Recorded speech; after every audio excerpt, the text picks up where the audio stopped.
Hey everyone, welcome back to another episode of our interview series. You might recognize Sarah as one of the awesome team members at our local game store. What makes today's interview extra interesting is that Sarah has been a Magic the Gathering player for years and is now diving into Yu-Gi-Oh! With her years of experience in Magic, she's gotten a unique perspective on how the two games compare, and we're really excited to hear her thoughts.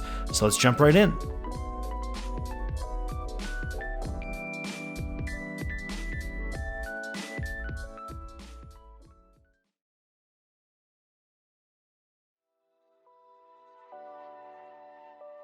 Welcome to local Sarah.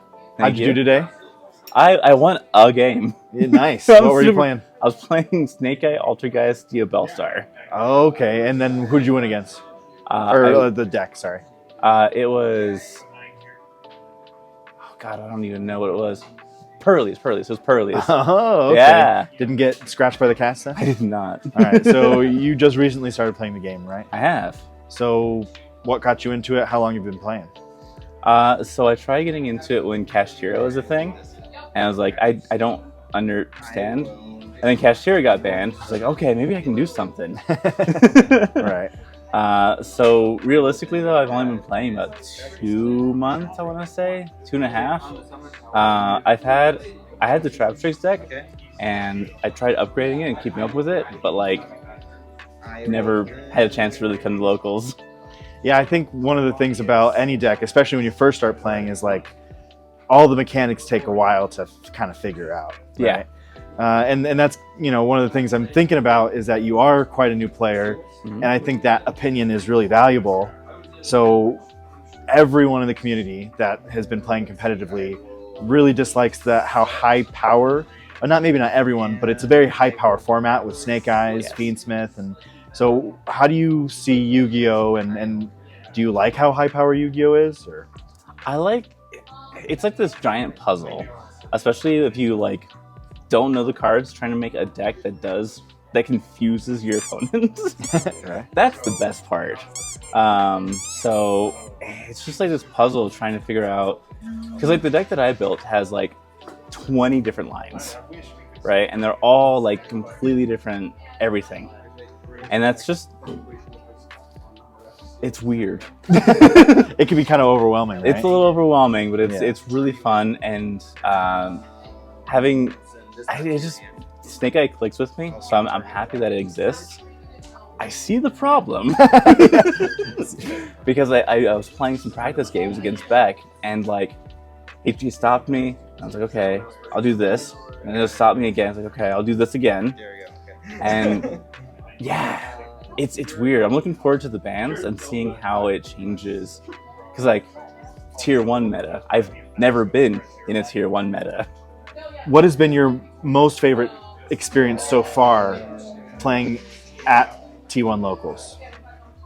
My favorite experience so far is getting my combo off and watching people, like, because everyone knows Snake Eye, everyone knows that deck, but like being able to be, okay, I do Altergeist Paratrader into this. I'm like, huh? Okay. And then second Flambridge. Why? Yeah, that's my favorite experience. Okay. Confusing the veterans.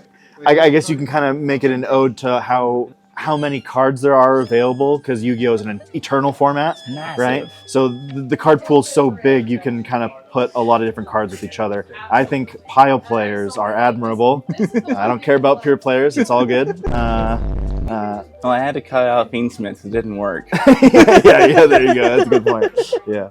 Did you ever play Master Duel or Duel Links or anything like that? So I actually was recommended to download Yugioh Omega so I could practice. Yes. I've been practicing this week. It doesn't show, but I've been practicing really hard and being like, okay, so I feel like I understand the game a little bit better now, which is great.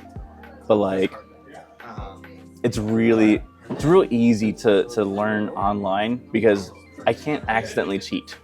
Right. Yeah, exactly. That is the thing about playing in person. And I guess I'll draw. Wait, before you start your turn, anti-spell? What makes you nervous? Are you nervous Yes. when you play? Absolutely. I'm nervous every time because it's just like, okay, I'm gonna do when I send Hexia to the graveyard, I can add a card to my hand, right? Yeah, no, I know that face. Yeah, I know that face.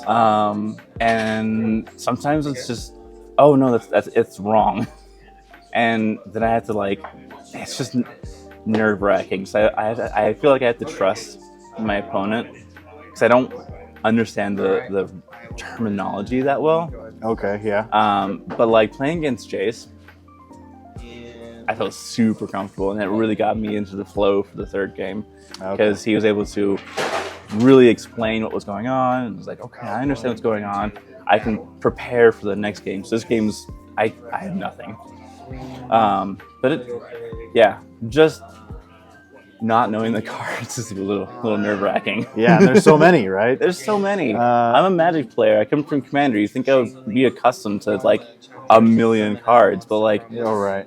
they're all so different. So that kind of leads me to my next question. You say you're a Commander player? I am, yeah. How long have you been playing Commander?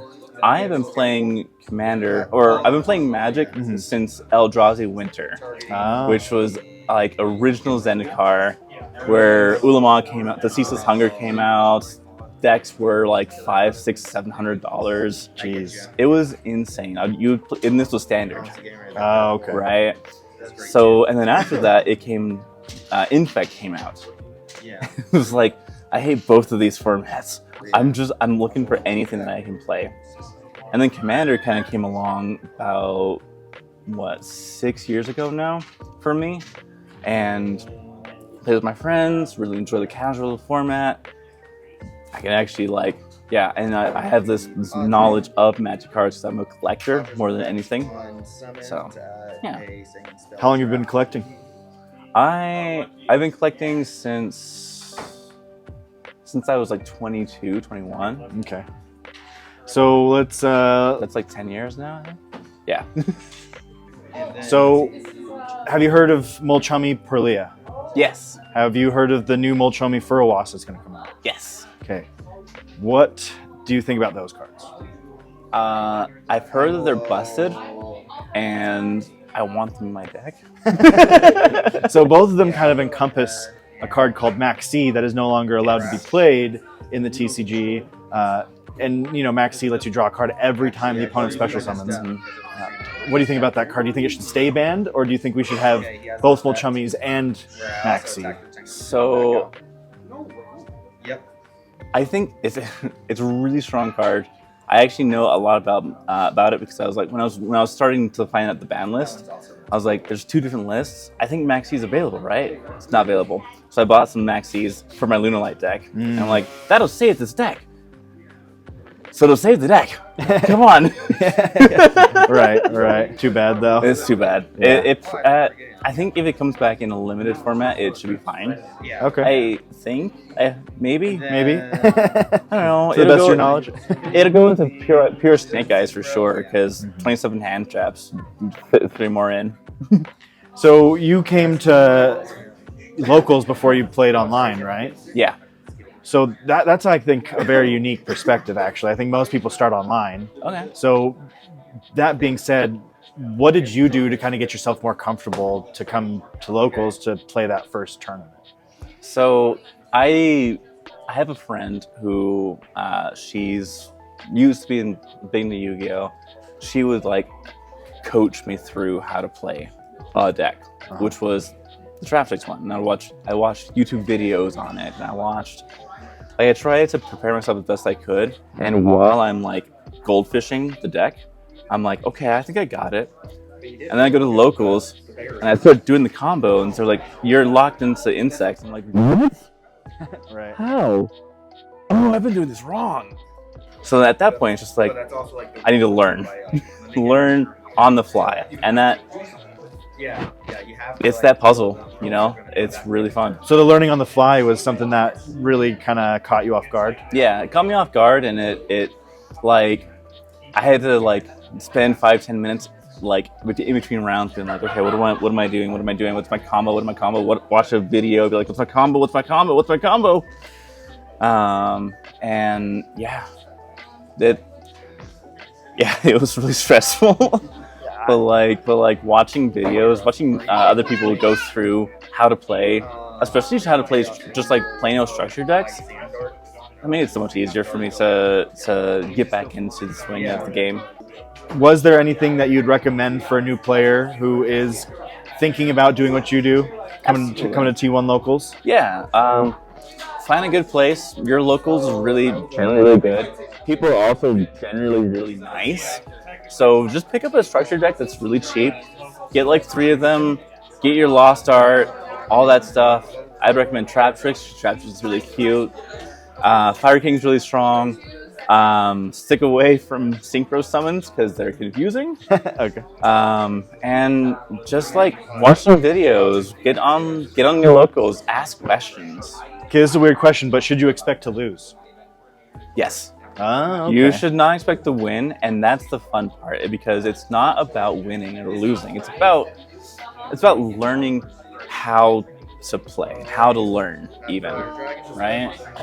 I would 100% agree. I think that I lost probably for the first, well, maybe it's embarrassing to say, but I've lost probably the first year I ever tried to play. And I definitely played some weird decks that weren't probably optimal for the time. I remember when I started, I was playing against Drytron, and I was playing decks like DDD, and then like Phantom Knights was like kind of my step up when I got to Phantom Knights. Okay.